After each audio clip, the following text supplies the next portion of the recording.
हंगामा इसलिए बरपा कि महज 500 लड़के एनटीपीसी से असंतोष में थे। वो राजेंद्र नगर स्टेशन या अलग अलग गए थे। रेलवे के 1.5 करोड़ ग्रुप डी के लड़के अपने घर में रजाई में घुसे थे। वो इंतजार कर रहे थे कि उनके सीनियर बच्चों के साथ आरआरबी कुछ अच्छा सलूक करेगी।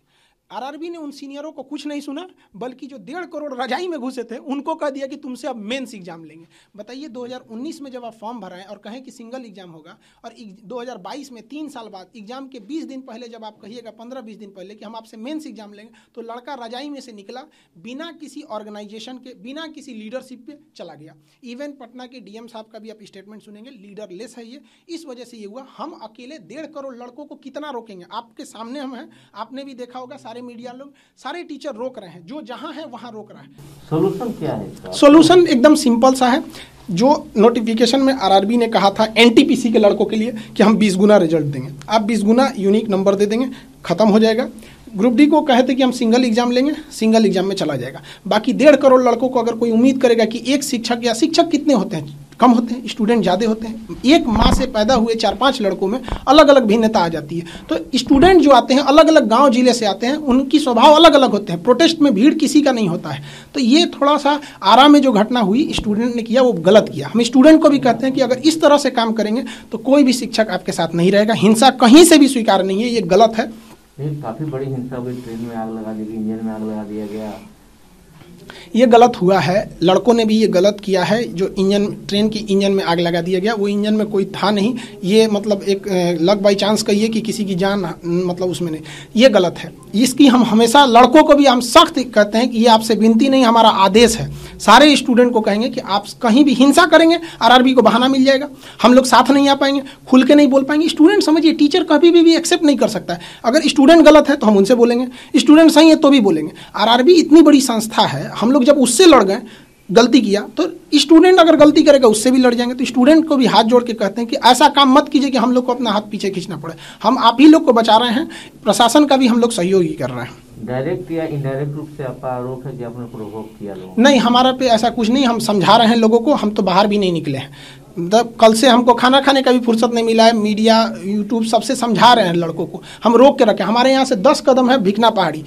वहाँ पे कल आप देखेंगे प्रशासन ने आंसू गैस के गोले चलाए, वाटर कैनन चलाए, लाठी चार्ज कराए। वहाँ पे हम अवेलेबल नहीं थे, बल्कि बच्चों को हम समझा ही रहे थे। लेकिन आप बताइए, आप 1.5 करोड़ लड़कों को प्रोवोक कर दीजिएगा, उसके बाद आप एक जिम्मेदारी, एक इंसान कितना कंट्रोल कर पाएगा? कहीं से भी आपको लगा कि हमने बच्चों को प्रोवोक किया या हिंसा बढ़ाया? हम तो समझा ही रहे हैं। रेलवे ने स्टेप लिया है, पेपर कैंसिल कर दिए गए हैं, जांच कमेटी बिठा दी है।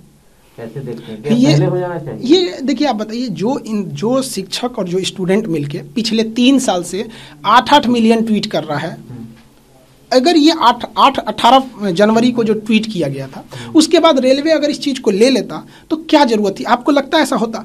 आप अचानक, जैसे मान के चलिए रेलवे को मेंस जोड़ना भी था, तो धरातल पे हम रेलवे को भी एक नसीहत देते हैं। आप एक बार प्रेस कॉन्फ्रेंस करते हैं कि ऐसा विचार किया जा रहा है, तो लड़कों में धीरे धीरे सहनशीलता आती। पेशेंट भी मर जाता है ना हॉस्पिटल में, तो डॉक्टर नहीं कहता कि तुम्हारे अब्बा मर गए, आराम से बोलता है सीरियस है, ऑक्सीजन पे है, वेंटिलेटर पे है, भगवान भरोसे हैं। धीरे धीरे, ताकि सहनशीलता धीरे धीरे है। अचानक बोल दीजिए ना कि तुम्हारे पापा मर गए, हॉस्पिटल फोड़ देगा वहाँ पे। जो दिखाता है ये लोग जमीनी स्तर पे है ही नहीं यहाँ पे, तो ये गलत है। और रही बात कि लड़के ज़्यादा हो गए हैं जिस वजह से CBT 2 लेना है, तो बताइए 2019 में जो लड़का फॉर्म भरा है, आपको 19 में ना पता चल गया होगा कि ज़्यादा लड़के हैं। 1.5 करोड़ लड़कों को अचानक एक फरमान जारी कर देते हैं, लड़का नहीं भड़केगा। दे रहा है दुरुस्त है रेलवे के लिए? हाँ, दे रहे हैं, दुरुस्त है, सही है। हम लोग कहीं से भी नहीं चाहते हैं, हम लोगों ने कभी भी प्रोवोक नहीं किया। इवन सारे टीचर में कुछ टीचर जो थे वो कह रहे थे कि नहीं, अब डिजिटल कोई सुन नहीं रहा है, हम लोग की कोई वैल्यू नहीं रह गई है। तो स्टूडेंट भी आगे बढ़ने लगा। इसमें क्या हुआ, पुलवामा जो अटैक हुआ था 2019 में, तो उसमें कई सारे शिक्षक और लोग भी गए थे प्रोटेस्ट में। तो कुछ छोटे मोटे न्यूज़ चैनल वालों ने उस चीज़ को काट दिया और कहा दिखी कि सारे रेलवे के लड़के सड़क पे आ गए हैं, जिस वजह से लोगों को मिसअंडरस्टैंडिंग हुआ। और प्रशासन को भी समझना चाहिए कि जो उस समय जो प्रोटेस्ट का वीडियो दिख रहा है, जिससे ये प्रोटेस्ट चालू हुआ है, उसमें सारे लड़के शर्ट पहने हैं। बताइए, जनवरी के महीना में कोई शर्ट पहन के घूम सकता है प्रोटेस्ट में? तो ये समझने में भी गलती हुई है प्रशासन। क्या लगता है, जांच कमेटी ही इसका सलूशन है? जांच कमेटी को रिजल्ट लेना पड़ेगा। हालांकि जांच कमेटी अच्छी बनाई गई है। आरआरबी चेन्नई जो कि नोडल एजेंसी रही है इसकी, उसको भी शामिल किया गया, और भोपाल आरआरबी को, और बाकी कई सारे लोगों को भी शामिल किया गया। अच्छी बात यह है कि 16 फरवरी तक लड़कों को भी अपनी मतलब मेल दिया गया है वहाँ अपनी ग्रीवांसेस को रखने की, और हर एक आरआरबी से इंडिविजुअल 4 मार्च तक रिपोर्ट मांगा गया है। उसके बाद क्या रिपोर्ट आएगा उसके बाद ही कोई कह सकता है।